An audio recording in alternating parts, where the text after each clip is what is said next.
Olá! Hoje a gente vai mergulhar num material assim bem denso e com certeza polêmico. São trechos do livro Vers la féminisation, Rumo à Feminização, do autor francês Alain Soral. O livro é de 99, foi reeditado em 2007. Esse é um texto que, na época, buscava entender o que o Soral via como uma ascensão das mulheres ao poder, né? Exato. E a nossa missão aqui hoje é investigar, desempacotar mesmo, os argumentos centrais que o Soral apresenta nesses trechos que a gente recebeu. Vamos olhar as ideias, a lógica que ele tenta construir no texto. É importante, né? Examinar a estrutura do argumento dele, sem necessariamente concordar ou discordar. O foco é no texto em si. Fundamental reforçar isso logo de cara. O material tem visões controversas, mas com política, com social, é delicado. Então que fique muito claro. Nossa conversa vai se limitar a apresentar e analisar o conteúdo do texto. A gente não está aqui para endossar nem para refutar as posições do Soral. De jeito nenhum. Neutralidade total, conforme as diretrizes aqui do nosso trabalho. Nosso papel é explorar as ideias que estão na fonte, tá? Perfeito. E a premissa do livro, já no prefácio, na introdução, lança a tese principal, né? Que essa tal feminização não seria um avanço, um progresso. Não seria. Mas o que seria, então, para ele? Seria, na visão dele, uma estratégia do que ele chama de oligarquia para consolidar poder. Ele argumenta que as mulheres seriam usadas como relais privilegier. Tipo umas intermediárias privilegiadas. É isso. Isso, um ponto de contato. E por quê? Porque ele as via como desinteressadas pela política, como alguém sem visão coletiva de futuro. Uma visão bem específica dele, claro. E ele usa aquela frase famosa como ponto de partida para a crítica, né? A mulher é o futuro do homem. Exatamente. La femme est l'avenir de l'homme. Ele pega essa citação para questionar essa ideia de futuro ligado à mulher. Entendi. E Soral declara que o objetivo dele com o livro é iniciar um debate sobre o que ele enxerga como uma manipulação antidemocrática. Ele até cita a política de paridade de gênero como exemplo. Uma manipulação que, no fim das contas, serviria para quê? Para reduzir a aspiração popular ao poder cidadão, ao poder político real, na visão dele. Ok, então vamos tentar desempacotar isso. A ideia central do Soral, então, é que mais mulheres em posições de influência não é progresso democrático. Seria manipulação. Essa é a tese dele no texto. Ele argumenta que a feminização dos espíritos, tipo uma mudança geral de mentalidade, complementaria o que ele chama de maastrichtização das instituições. Maastrichtização? O que ele quer dizer com isso? É uma referência ao Tratado de Maastricht da União Europeia? Provavelmente. Ele parece usar o termo para criticar a consolidação de estruturas burocráticas supranacionais que ele vê como distantes do controle do povo, né? E a feminização seria parte desse processo. Entendi. E por que as mulheres seriam a chave disso na lógica dele? Qual o papel delas nessa suposta estratégia? Olha, ele alega que essa oligarquia escolheria mulheres para certas posições, tipo de comentário, como no jornalismo, ou de execução, na gestão. Uhum. Justamente por acreditar que elas teriam essa natureza, digamos, mais apolítica, menos propensa a uma visão crítica do sistema e mais focada em relações interpessoais ou na execução de tarefas. E a crítica à paridade de gênero entra aí. Sim, para ele a paridade não ajudaria a maioria das mulheres, as trabalhadoras comuns, por exemplo. Serviria mais para colocar aliadas dessa suposta oligarquia em postos estratégicos, reforçando o sistema. Ok, para sustentar uma tese dessas, ele precisa definir o que ele entende por natureza feminina, né? Ele chega a perguntar no texto, a mulher existe? Querendo dizer, existe uma essência única? Como ele constrói essa definição? É um ponto central. Ele começa observando que, historicamente, a definição da mulher foi majoritariamente feita por homens, e muitas vezes de forma bem negativa, misógina até. Ele cita exemplos. O texto menciona rapidamente figuras como Aristóteles, Rousseau, Kant, Schopenhauer, Freud, todos apontando de formas diferentes supostas limitações femininas na deliberação, na arte, na capacidade cívica, no senso de justiça. E ele diz que essa dificuldade masculina em pensar a mulher de forma objetiva vem de onde? Ele sugere que está ligada à relação primordial com a mãe, aquele lance do amor confundido com a origem, o eterno feminino. Isso geraria uma oscilação constante entre fascinação e misoginia nos homens ao pensar sobre as mulheres. Certo. Mas e a definição que ele, Soral, propõe? Quais são os pilares? Basicamente, 2 pilares que ele destaca no texto: o corpo e o complexo de Édipo.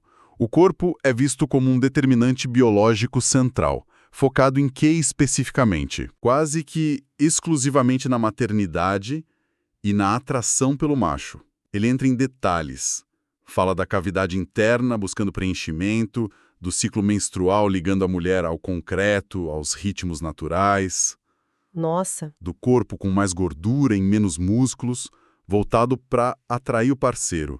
Ele até menciona um poder de atração que seria efêmero, criando uma urgência para a mulher se casar.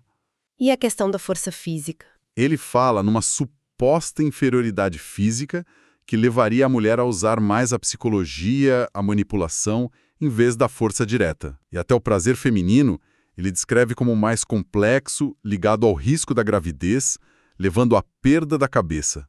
É uma visão bem determinista biologicamente. Ele até usa um exemplo bem específico, né? A anorexia, para tentar mostrar o que ele considera as aspirações normais da mulher. Como isso é... Esse é um ponto bastante delicado do texto dele. Soral interpreta a anorexia nervosa juvenil, que ele descreve como algo que afeta mais jovens de bom meio social, estudiosas, esportistas. Ele interpreta isso como uma recusa inconsciente dessa jovem em aceitar o que ele define como feminilidade. As formas do corpo, as regras, uma certa passividade que ele atribui à mulher.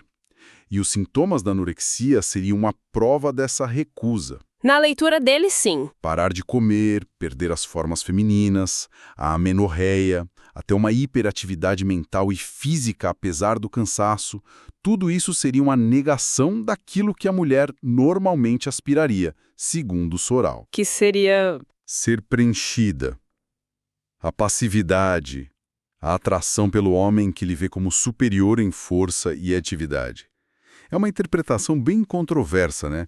Usar uma condição clínica para definir uma suposta norma por contraste por negação. Com certeza. Bom, essa base biológica e psicológica que ele monta leva a um ponto que parece crucial na argumentação dele, a diferença no desenvolvimento psíquico de homens e mulheres. Ele chama de dissimetria edipiana. É isso, né? Totalmente central. É aqui que a argumentação dele sobre a diferença entre os sexos se aprofunda na visão dele. Vamos tentar explicar de forma concisa como ele apresenta essa teoria no texto. Vamos lá. Como seria o Édipo masculino para ele? Para o menino, a relação inicial é com a mãe, né? Um universo fechado, afetivo. Aí vem a figura do pai que rompe essa unidade. O pai introduz a rivalidade, mas também o social, a lei, a ideia de mérito, a necessidade de ter um projeto. E o tal assassinato do pai simbólico, que significa para Soral... É simbólico, claro. Ele diz que, para o menino, isso tem 2 sentidos importantes. Primeiro é superar a rivalidade com o pai, pelo próprio esforço, para conquistar seu espaço no mundo, que simbolicamente seria reconquistar a mãe, o mundo. E o segundo sentido? Seria o fim daquela onipotência inicial da mãe. O menino aceita a ordem social, a lei do pai, digamos assim, submete-se ao social. Certo. E o resultado disso na mente masculina de acordo com o texto? O argumento dele é que isso criaria 2 categorias mentais distintas no homem. Uma seria a psicológico-afetiva, ligada à mãe, à intimidade, ao privado. E a outra? A econômico-social. Essa estaria ligada ao pai, à luta, à competição, ao projeto, à política, a uma moralidade que transcenda a família. Ok, entendi a lógica para ele no masculino. E para a menina? Como ele descreve o Édipo feminino? Aí que entra a dissimetria. Exatamente. Aqui está o pulo do gato da teoria dele. Soral afirma que, para a menina, não existe esse assassinato do pai simbólico. Não haveria essa ruptura fundamental que ele descreve para o menino. Não tem ruptura... Como assim? Ele diz que a menina evolui da rivalidade inicial com a mãe para uma relação de sedução com o pai. Mas tudo isso aconteceria dentro de uma única esfera psíquica. Não haveria a criação daquela segunda esfera, a econômico-social, de forma separada. E qual a consequência dessa suposta ausência de ruptura na menina? A consequência, segundo Soral, é que a mulher permaneceria confinada no que ele chama de todo psicológico afetivo. O mundo exterior, trabalho, política, sociedade, seria sempre filtrado, interpretado através das lentes do afeto, da relação pessoal, da sedução. Isso levaria ao que ele chamou de redução psicologista, é isso? Exato. Essa redução psicologista. O que isso significa na prática, segundo a análise dele? Seria uma suposta dificuldade estrutural da mulher em aprender fenômenos econômicos, sociais, políticos em seus próprios termos. Ela sempre tenderia a reduzir tudo a questões de relacionamento, de emoção, de psicologia individual. E daí viria a tal sensibilidade ou intuição feminina que se fala. Sim, ele associa isso. Mas na visão negativa de Soral, isso também significaria uma limitação. Impediria o acesso a uma moral mais universal, abstrata, a moral feminina ficaria restrita ao âmbito familiar do cuidado e levaria a um conformismo maior. Conformismo? Como assim? Um respeito quase inquestionável pela ordem dominante, pela autoridade, que ele simboliza na figura do pai, que nunca foi assassinado simbolicamente. Ele até usa críticas que faz a pensadoras como Hannah Arendt e Elizabeth Badinter para tentar ilustrar essa suposta limitação. Ele critica Arendt e Badinter com base nisso? É o que o texto indica. Ele acusa Arendt de reduzir o totalitarismo a um psicologismo histérico e Badinter de ter uma visão superficial e reacionária do iluminismo e da Revolução Francesa, tudo por causa dessa suposta visão ilimitada ao psicoafetivo. Entendi a construção teórica dele, por mais controversa que seja. Então, com essa base toda montada, a natureza feminina ligada ao corpo, essa psique supostamente limitada ao afetivo pela falta da ruptura edipiana. Como Soral, no texto, ataca o feminismo e a cultura produzida por mulheres? Bom, ele usa exatamente essa teoria para tentar desqualificar os dois. Vamos começar pelo feminismo. Soral acusa, primeiro, de criar uma visão fantasiosa da história, tipo trocando o proletário oprimido pela mulher oprimida como sujeito histórico. Crítica também por ignorar, segundo ele, as divisões de classe entre as mulheres.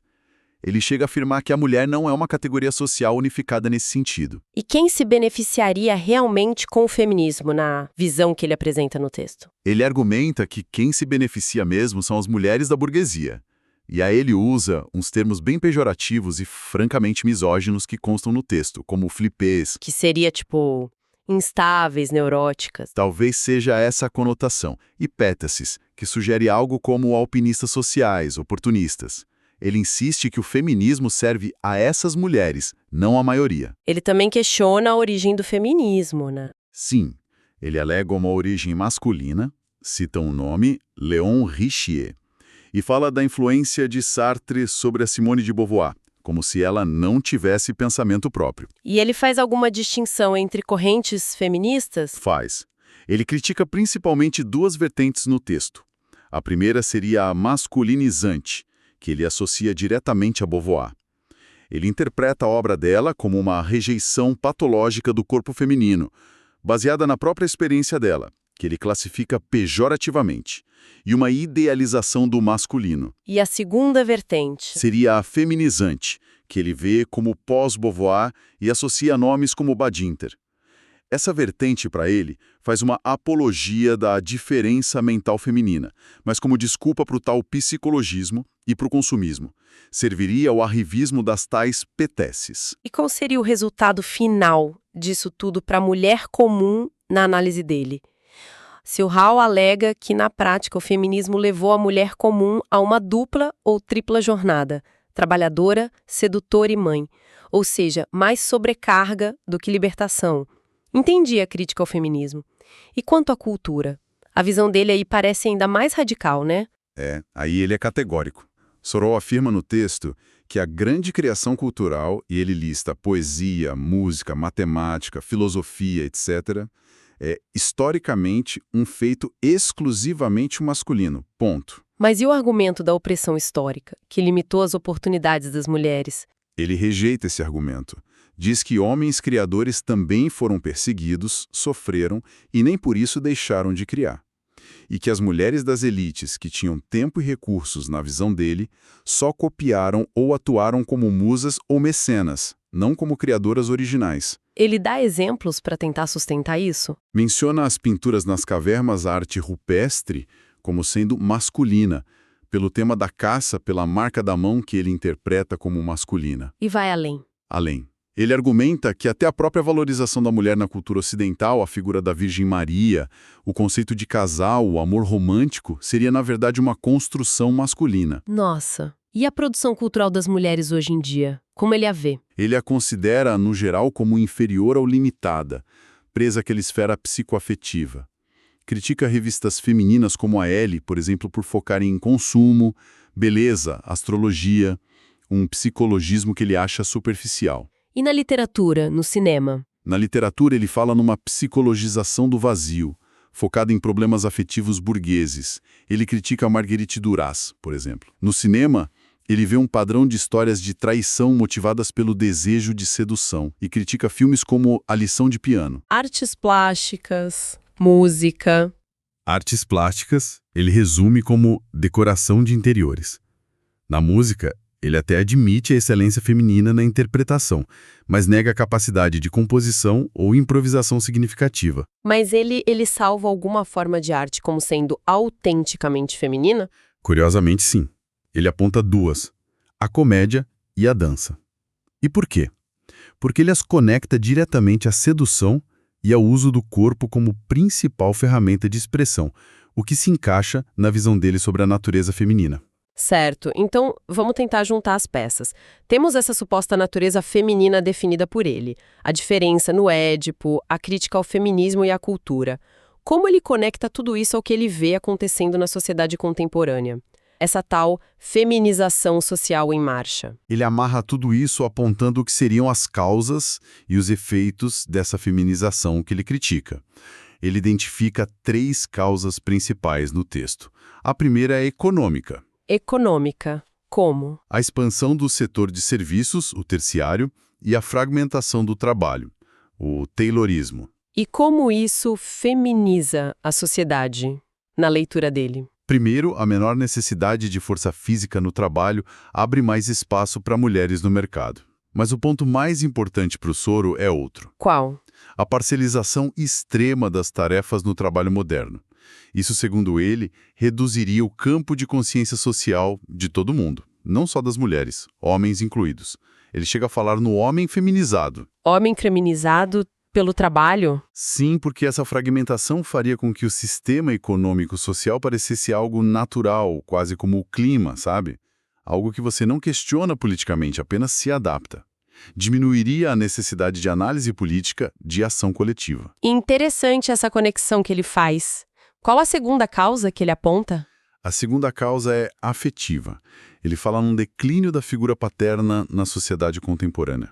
Como assim? Com a mãe muitas vezes trabalhando fora, a mãe ausente na visão dele, e o pai já feminizado por esse trabalho fragmentado, o pai fraco, o desenvolvimento edipiano das crianças ficaria comprometido.